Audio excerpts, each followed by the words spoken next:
स्वागत है आपका ब्रेक के बाद। महाराष्ट्र विधानसभा चुनाव में महायुति को मिली बम्पर जीत के बाद अब सभी की निगाहें इस पर हैं कि महाराष्ट्र का अगला मुख्यमंत्री कौन बनेगा।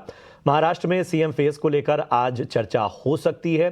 देवेंद्र फडणवीस, एकनाथ शिंदे, अजीत पवार दिल्ली पहुंच सकते हैं। ये तीनों नेता यहाँ एक निजी कार्यक्रम में शामिल होंगे और उसके बाद मंथन का दौर चलेगा। वैसे मंथन तो चल ही रहा है।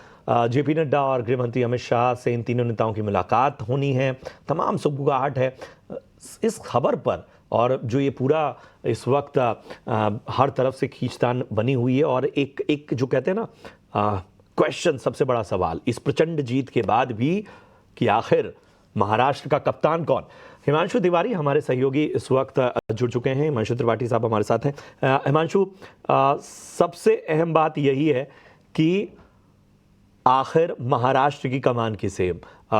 जितनी प्रचंड जीत उतना ही कॉम्प्लिकेटेड चुनाव है अब ये कि आखिर कौन लीड करेगा, और जाहिर सी बात है हर धड़ा अपनी बात रखेगा। जरा बताएं क्या चल रहा है वहां पे। देखिए, बिल्कुल सही बात कही आपने कि जितनी बड़ी जीत मिली है उतनी ही ज्यादा जो कॉम्प्लिकेशंस हैं वो बढ़ गई हैं पार्टी के अंदर, महायुति के अंदर, क्योंकि सबसे बड़ी पार्टी भारतीय जनता पार्टी बनकर उभरी है। सबसे ज्यादा स्ट्राइक रेट रहा है उसका।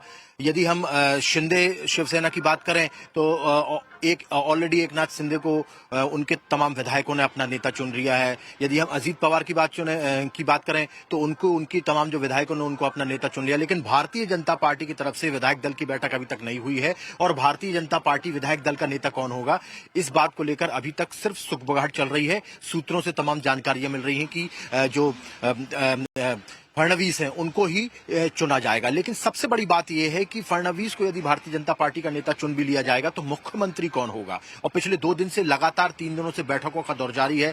दिल्ली की यदि हम बात करें तो दिल्ली में भी लगातार बैठकें चल रही थी, महाराष्ट्र में लगातार बैठकें चल रही थी। आज जो जानकारी मिल रही वो यही मिल रही है, क्योंकि पहले कल जो जानकारी मिली थी कि कल ही देवेंद्र फडणवीस, एकनाथ शिंदे और अजीत पवार दिल्ली आने वाले थे, लेकिन वो नहीं आए। आज चूंकि एक निजी शादी का कार्यक्रम है, ओम बिरला है, उनकी बेटी का रिसेप्शन है, उसमें तमाम जो बड़े लीडर्स हैं पूरे देश भर के वो आएंगे। तो निश्चित तौर पर ये तीनों लीडर्स भी महाराष्ट्र से आएंगे। और देर रात, मतलब आज की जो रात है वो महाराष्ट्र के भविष्य को तय करने वाली रात होगी, क्योंकि आज ही की रात में ये तय किया जाएगा कि महायुति का नेता कौन होगा। अब सबसे बड़ी बात यह है जो हमें जानकारी मिल रही है सूत्रों द्वारा कि भारतीय जनता पार्टी के सामने कुछ विडंबनाएं खड़ी हो गई हैं। यदि वो भारतीय जनता पार्टी की तरफ से नेता चुनते हैं, मुख्यमंत्री चुनते हैं, तो कहीं ना कहीं जो पहले एकनाथ शिंदे मुख्यमंत्री थे, मराठी चेहरा थे, तो मराठा जो वोट बैंक है, कहीं ना कहीं मराठी वोट बैंक को एक ठेस लग सकती है, उसका भी उन्हें ध्यान रखना पड़ेगा। यदि वो देवेंद्र फडणवीस को मुख्यमंत्री नहीं चुनते हैं तो भारतीय जनता पार्टी का जो कैडर है, जो कार्यकर्ता है, वो कहीं ना कहीं उनके अंदर निराशा हो सकती है। और जो महायुति है उसमें सामंजस्य बनाना सबसे बड़ी बात है। हालांकि सबसे बड़े भाई की भूमिका में भारतीय जनता पार्टी है। तो आज देर रात जब गृह मंत्री अमित शाह के साथ ये तीनों नेता मिलेंगे, जेपी नड्डा, जितनी प्रचंड जीत उतना ही पेचीदा ये मामला हो गया है। शुक्रिया करेंगे हिमांशु इस अहम अपडेट के लिए। और अब जरा अपने एक्सपर्ट के पास चलते हैं। हमारे साथ अनुज अग्रवाल साहब जुड़े हुए हैं, जाने माने पॉलिटिकल एनालिस्ट। अनुज, क्या ये दबाव बीजेपी पर अभी ज्यादा है आपको लगता है, या आपको लगता है कि नहीं, बीजेपी ने कहीं ना कहीं चुनाव पूर्व ही इसकी एक रणनीति बना रखी थी और आज शायद उस पर एक आम राय बनेगी? जी हाँ, मुझे बिल्कुल लगता है कि सब कुछ बीजेपी के ने जो पत्ते खेले हैं और जो उसको पता है कि कब क्या क्या पासा उसको फेंकना है, सब कुछ डिसाइडेड है। और मुझे नहीं लगता कि अब इसमें कोई गुंजाइश बची है कि किसी और दल का नेता मुख्यमंत्री बनेगा। निश्चित रूप से बीजेपी का ही चेहरा जो है मुख्यमंत्री बनने वाला है। एकनाथ शिंदे या शिवसेना जो भी कुछ कर रहे हैं वो सिर्फ एक बार्गेनिंग हो रही है कि हमें उप मुख्यमंत्री पद का भी मिल जाए और केंद्र में भी मंत्री पद मिल जाए 1-2 लोगों को। तो ये मुझे लगता है उससे बड़ी बार्गेनिंग नहीं कर सकते, क्योंकि एकनाथ शिंदे को इतनी खराब परिस्थितियों में जब बीजेपी ने सीएम बनाया था और अपने सीएम को डिप्टी सीएम बना दिया, तो इतना बड़ा बलिदान एक तरीके से दिया था, एक अपमानजनक भी लगता है कई बार लोगों को। और उसके बाद भी देवेंद्र फडणवीस ने उसको स्वीकार ही किया। और ये सबको मालूम है कि महाराष्ट्र में डिफैक्टो सीएम फडणवीस ही रहे और बहुत सारी डिसीजन मेकिंग में उनका ही रोल बहुत ज्यादा चला है। और जितनी बड़ा ओरा बीजेपी और भाजपा सरकार का है और केंद्र सरकार का है, उसके आगे शिवसेना का अगर देखा जाए तो वो कहीं ना कहीं भाजपा की सपोर्ट पर, केंद्र सरकार की सपोर्ट पर बहुत ज्यादा टिकी है।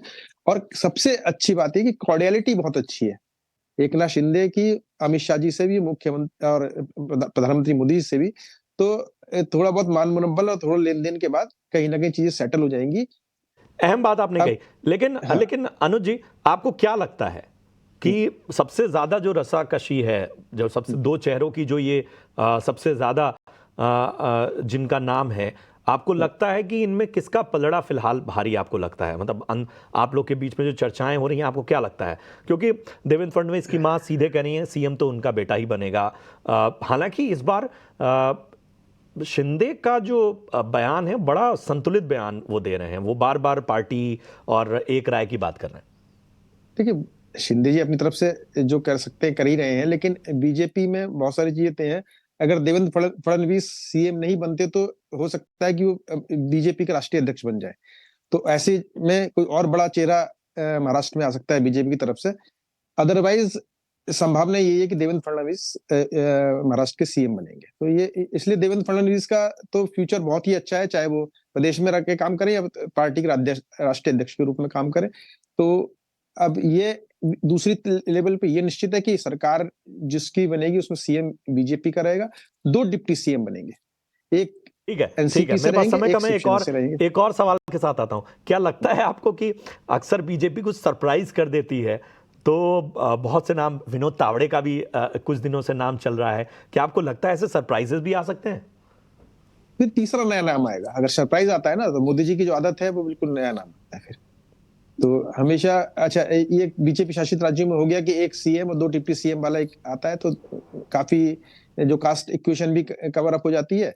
और दूसरा एक नए चेहरे को आगे बढ़ाया जाता है, तो वो भी चीज हो सकती है। बिल्कुल अट्रेंडम कोई नया नाम आ सकता है, इस संभावना से कोई इनकार नहीं कर सकता। अगर नया नाम कोई आएगा तो देवेंद्र फडणवीस का नाम फिर निश्चित रूप से पार्टी अध्यक्ष के रूप में आगे बढ़ जाएगा।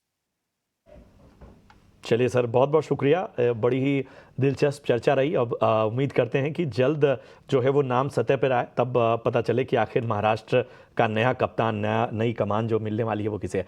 शुक्रिया सर हमें समय देने के लिए और इस बेहतरीन विश्लेषण के लिए। चलिए जाते जाते ज़रा बाजार को देख लेते